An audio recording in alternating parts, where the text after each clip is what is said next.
आज हम स्टार्ट करने वाले डिज़ास्टर मैनेजमेंट चैप्टर और इसके अंदर जनरली 4 टाइप के ही इंपॉर्टेंट क्वेश्चन हैं जो कि बार बार एग्जाम में रिपीटेडली पूछे जाते हैं।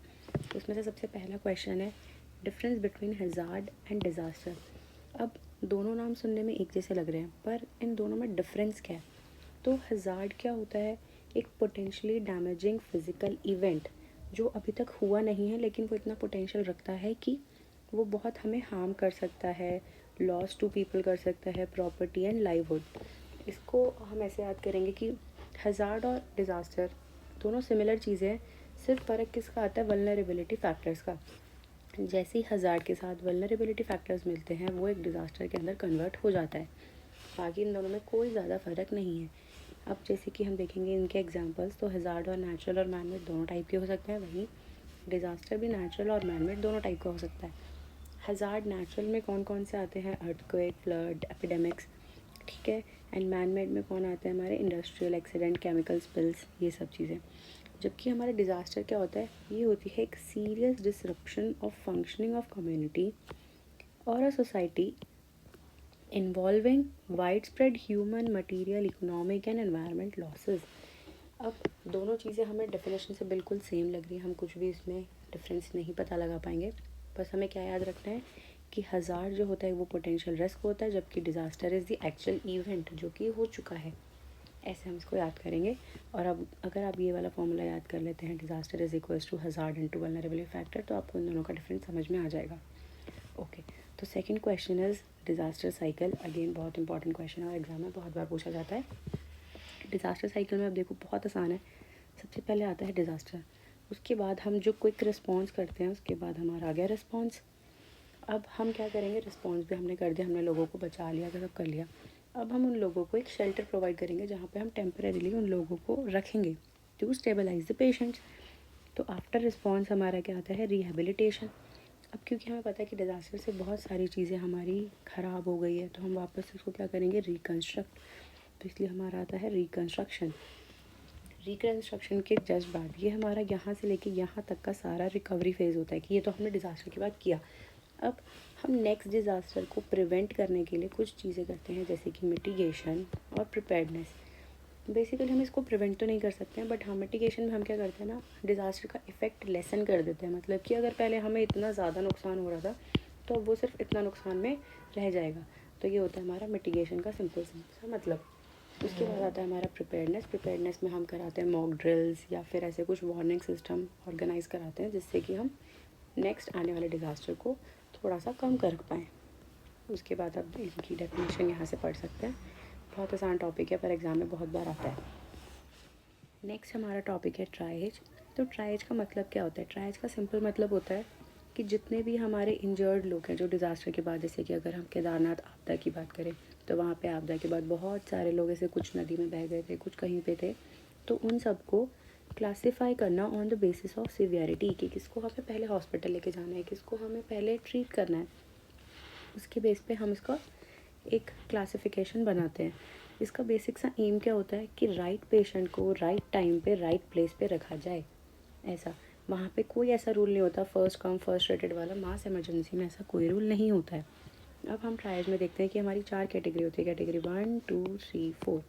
और इसमें कलर्स आप ऐसे रेड लाइट टाइप में याद कर सकते हो, ऐसे रेड लाइट में कि रेड, फिर येलो, देन ग्रीन, उसके बाद आता है ब्लैक।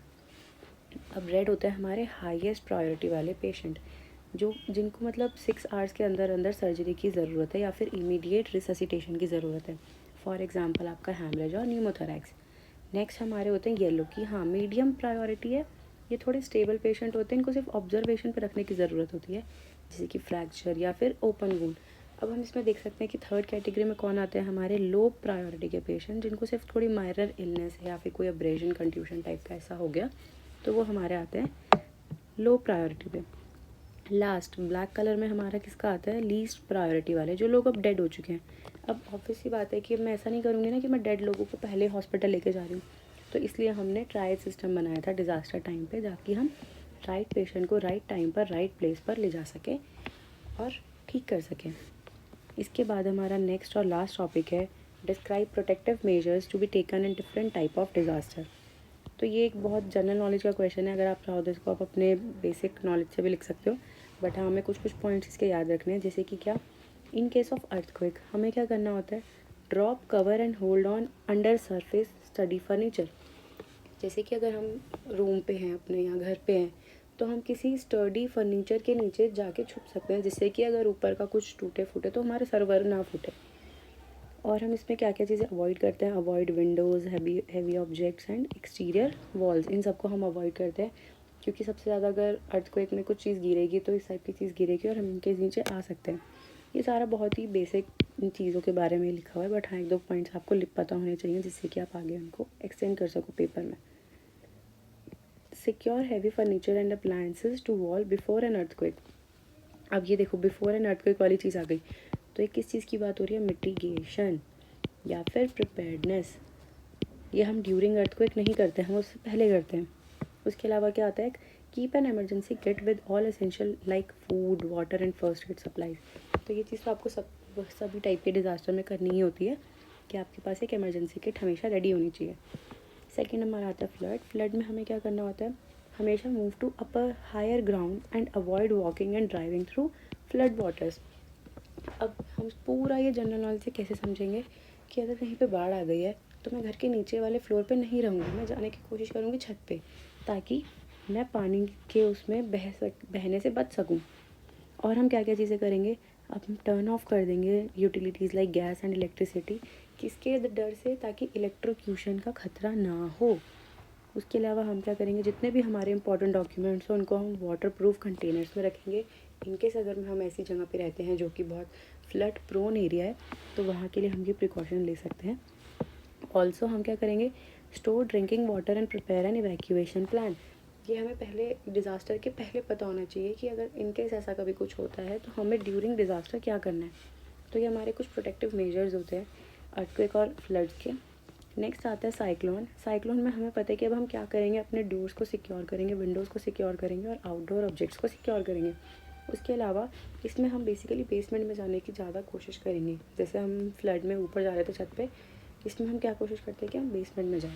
और हमारा अगेन वही keep emergency supplies ready including flash light and batteries, ये सारी चीज़ें करेंगे। अब इन केस ऑफ पैंडमिक, जैसा आप सबने कोविड पैंडमिक में देखा था, हमें क्या करना है, maintain hygiene bye washing hand frequently, also wear mask, maintain social distancing, ये सब चीज़ें हम लिख सकते हैं। लास्ट हमारा क्या आता है, लैंडस्लाइड। लैंडस्लाइड बहुत ज़्यादा माउंटेन रीजन में होने के इसके बहुत फ्रीक्वेंटली बेस पे होती रहती है। तो इसमें क्या करेंगे हम, avoid building near steep slope and unstable land. तो हमें ये भी मतलब हम डिज़ास्टर से पहले ही चीज़ें कर रहे हैं। ड्यूरिंग हैवी रेन के time stay alert to sign and landslide like cracks और सॉइल मूवमेंट, इन सब से हमें अवेयर रहना है और अलर्ट रहना है।